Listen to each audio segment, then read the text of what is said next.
The scariest parts of you are not your failures, not your wounds, not your fears. The scariest parts of you are the ones you pretend don't exist.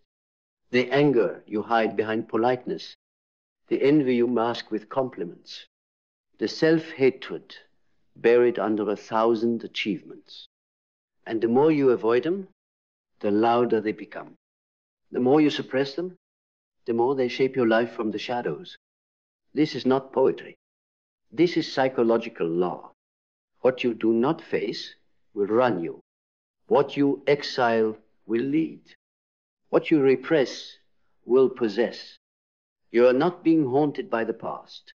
You are being controlled by the parts of yourself you refuse to love. And you call it fate. You call it bad luck. You call it just how I am. No, that voice in your head that sabotages every opportunity, that's your shadow. That panic that arises every time love gets too close, that's your shadow. That explosion when someone disrespects you, not because they're wrong, but because they touched the wound you never healed, that's your shadow.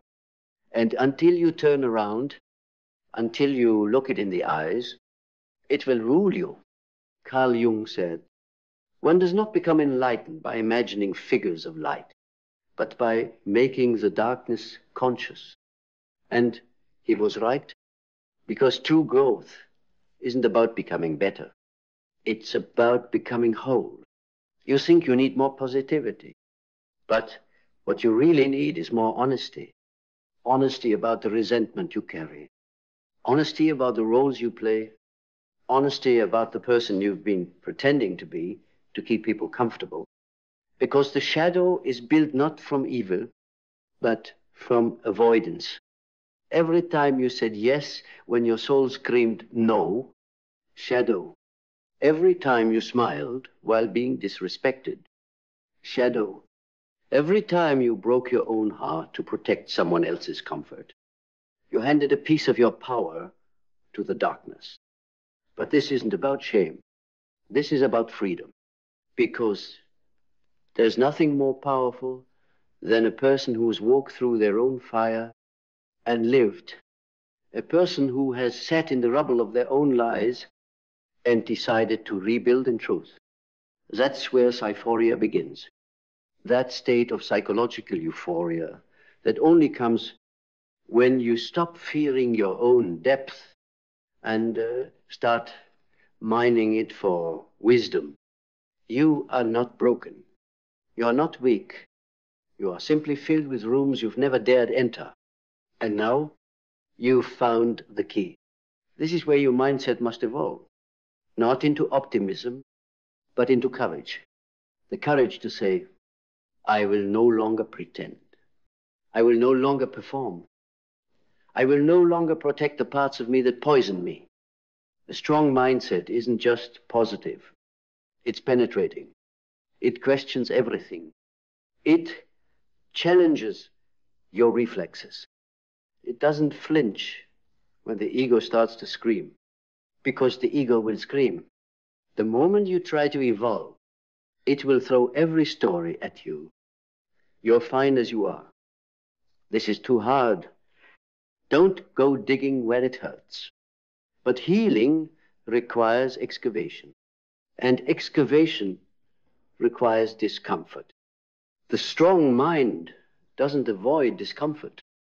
It walks straight into it with open eyes and a steady heart, because it knows the only way out is through. And walking through the fire requires a new belief system, one that doesn't treat discomfort as danger, one that doesn't treat pain as punishment, one that doesn't treat your past as a prison. You must believe the truth will not destroy you. It will reveal you. You must believe that everything you buried is not evil, but injured. The child in you who never got to speak, the teenager in you who was punished for expressing rage, the adult in you who performs success while suffocating in silence, they are not your enemies. They are pieces of you calling to be integrated. And you cannot transcend what you won't acknowledge. You cannot master what you refuse to meet. You must believe that what's inside you is not too much, not too dark, not too broken. It's just unloved. And when you finally choose to see it, to speak to it, to hold it without judgment, you stop being a slave to the shadow. You become its witness. And the moment you witness your shadow, you begin to reclaim your power. From that witnessing comes clarity. Clarity that isn't pleasant at first. It hurts. It stings. It reveals the masks you thought were your face. It shows you where you were living a life based on survival, not authenticity. You see the relationships that were built on trauma bonding. You see the goals that were built on ego inflation. You see the behaviors that were never yours, just inherited adaptations, and you grieve. You grieve the time you lost. You grieve the peace you postponed. You grieve the identity that wasn't built by you, but for you. But clarity gives you back your sight. And once you see clearly, you can choose intentionally, not out of fear, not out of shame, but out of sovereignty. That's when life begins to reshape. Not because the world changed, but because you did. And with that reshaping comes vision. But this time, it's not fantasy. It's not a projection of your insecurity. It's a vision born of wholeness. A vision anchored in reality, not reaction. A vision that doesn't beg to be seen, but commands silence when it speaks. Because now, you're no longer building a life to outrun your shadow. You're building a life with it. You bring your wounds to the table. You bring your darkness into the light. And you stop hiding from the parts of you that were born for depth. Your vision becomes expansive, not because you've escaped your pain, but because you've transformed it into purpose. This isn't the life they told you to build. This is the life only you could build. A life rooted in truth. A life free from pretending. A life strong enough to carry the entire you, not just the polished version. And that kind of vision terrifies people still addicted to illusion. But that's not your concern anymore. You're not here to be palatable. You're here to be real. Good. Because when vision becomes real, when it's no longer about escape but embodiment, you finally arrive at what most people spend their lives avoiding.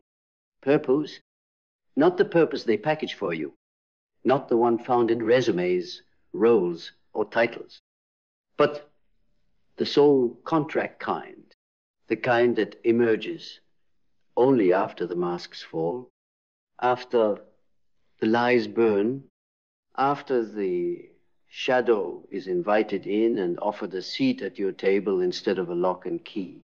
This purpose doesn't always shout. Sometimes it arrives in whispers, a persistent pull, a sacred ache, a knowing that says, this is the work only you can do, because only you've walked the path required to carry it. Your shadow wasn't a curse, it was your initiation. Everything you thought disqualified you, your grief, your shame, your rage, your fear, that was the tuition for your awakening. Now, purpose no longer sounds like ambition. It sounds like alignment. It sounds like integrity. It sounds like silence that no longer seeks applause to feel real. You are not chasing purpose now. You're becoming it.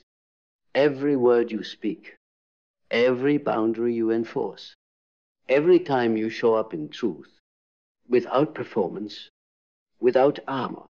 Purpose is not what you do. It's how you carry who you are when no one's watching. And to carry purpose through the chaos of the world, you need something far deeper than motivation. You need discipline, the ancient kind, the kind rooted in reverence, not punishment. Discipline that says, this version of me cannot walk where I'm going, so I will become someone new again and again until my soul is fully expressed in this lifetime. Discipline is holy.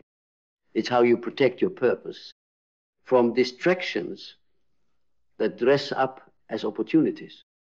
It's how you move, even when your mind says rest, not out of burnout, but out of devotion. This is the devotion of warriors, of mystics, of revolutionaries, because to live awake in a sleeping world is to be under constant pressure to fall back into who you were. Discipline is the inner vow that says, I refuse. I refuse to betray myself for comfort. I refuse to return to numbness. I refuse to perform for love that should be free. I refuse to explain truth to those addicted to illusion. Discipline doesn't ask you to be perfect. It asks you to return again and again to your breath, to your body, to your center, to your truth, especially when the world is screaming otherwise. From that center, you act, not impulsively, not reactively, but with sacred action. Because once you've faced your shadow, your actions become surgical, precise, potent. You no longer need to prove anything. You no longer move to be seen. You act because your existence has weight now. Your time is sacred. Your energy is currency. Your presence is a portal. You move with clarity. You speak with direction. You rest with purpose. Action is no longer about control. It's about creation. And the life you're building now was never meant to look like anyone else's. It's been carved from your depths. It's been forged in the quiet of your healing. It's been lit by the torch of everything you once buried. You don't owe anyone a roadmap. You don't need their confirmation. Your action is your confirmation, and it moves worlds. But even the most grounded action is nothing if it isn't infused with emotional mastery. This is where the weak collapse, where the immature react, where the world keeps you chasing feelings instead of forging freedom. But not you, not anymore, because you understand now, feelings are not facts, and pain is not prophecy. Yes, feel. Yes, allow. Yes, honor. But do not bow. Do not build altars to passing weather. Do not assign identity to transient emotions. You are allowed to feel rage and not destroy. You are allowed to feel grief and still lead. You are allowed to feel lost and still trust your feet. Emotional mastery is not control. It is coherence. It's the ability to feel everything fully without letting anything override who you are. This is what makes you terrifying to people who haven't met their own soul. Because your peace can't be shaken. Because your clarity isn't rented. Because your love doesn't flinch in the presence of discomfort. That is strength. That is sovereignty. That is real power. And when the emotions settle, when the chaos clears, you enter the most sacred phase of all, integration. The moment you stop trying to fix yourself and start trying to remember yourself, you bring all the pieces back. The wild, the wounded, the brilliant, the broken, the one who wanted to run, the one who stayed, the one who tried and failed and tried again. You stop amputating your past. You stop editing your truth.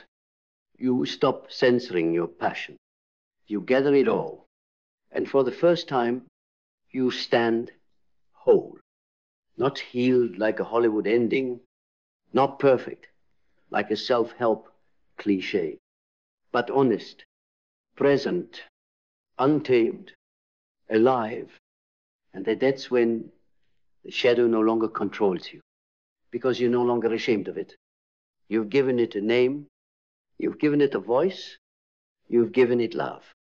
And in return, it gives you your power back. Good.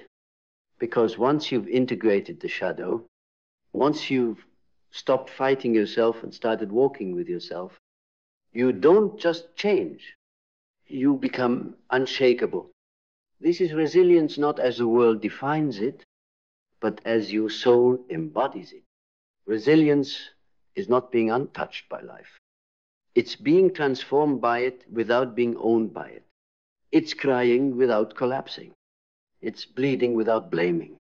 It's standing in the storm and saying, I've already been to hell, and I came back with light. Resilience is when betrayal no longer turns to bitterness, when failure no longer becomes identity, when pain becomes information, not identity. You've become immune to destruction because you no longer resist your own becoming. They can take everything from you: title, praise, money, applause, but they can't take what you've built in the dark. They can't take the strength forged in silence. They can't take the self you've met in the fire, because that self, that through you, is no longer a theory. It's no longer a possibility. It's a ground beneath your feet. And now that you've stood in the fire, you start to seek something deeper. Not more answers, not more validation, but learning, the kind that doesn't come from books, the kind that doesn't fit neatly into quotes, the kind that comes from watching yourself through every breakdown and asking, what is this here to teach me? You don't ask, why is this happening to me? You ask, what is this sculpting me into? You become a student of your own evolution. You study your silence. You study your rage. You study your triggers because they are not weaknesses. They are windows. Each one points to a place within you that still longs to be seen, to be understood, to be set free. And you give yourself the one thing no one else could ever offer: awareness without punishment. That is sacred learning. It's what separates those who repeat patterns from those who rewrite bloodlines. You are not here to pass on pain. You are here to break the cycle with presence. And to do that, you must become water. You must become adaptable. You must unhook yourself from the illusion of control, from the fantasy that safety lies in certainty. There is no map for a soul like yours. There are only instincts, only moments, only inner truths that guide your next breath. Adaptability is the weapon of the awakened. It is how you bend without breaking, how you shift without losing center, how you move through endings without mistaking them for failure. You don't cling. You adjust. You don't demand the world to make room. You become the room. And in doing so, you terrify those still clinging to the static. Because you've proven you don't need predictability to feel peace. You've proven you can be whole even as the world rearranges itself around you. That kind of soul, that kind of mind, that kind of heart is one that lives in gratitude, but not the shallow kind, not thank you for this latte kind, not toxic gratitude that tells you to ignore pain. This is sacred gratitude, the kind that looks at the hardest parts of your life and says, thank you for the breaking. Thank you for the abandonment. It brought me back to me. Thank you for the pain. It carved space for purpose. Thank you for the silence. It taught me to listen inward. This gratitude doesn't bypass the dark. It blesses it. It doesn't paint over the past. It reclaims it. It doesn't say, that shouldn't have happened. It says, it shaped me into someone I'd die to protect now. That's what gratitude does when it's real. It turns suffering into soil. It turns endings into initiations. It turns a life you hated into a life that built you. And for that you bow, not to the pain, but to the you who made it through. And now, here you are. Not who you were. Not who they wanted. Not who you pretended to be to survive. You are something else entirely. You are the child of chaos and clarity. The fusion of fire and stillness. The paradox they can't define because you don't need to be defined anymore. You faced your shadow. You've seen what it can do when left unseen, and what it becomes when loved. You've turned pain into power, silence into strength, wounds into wisdom, and now you are free.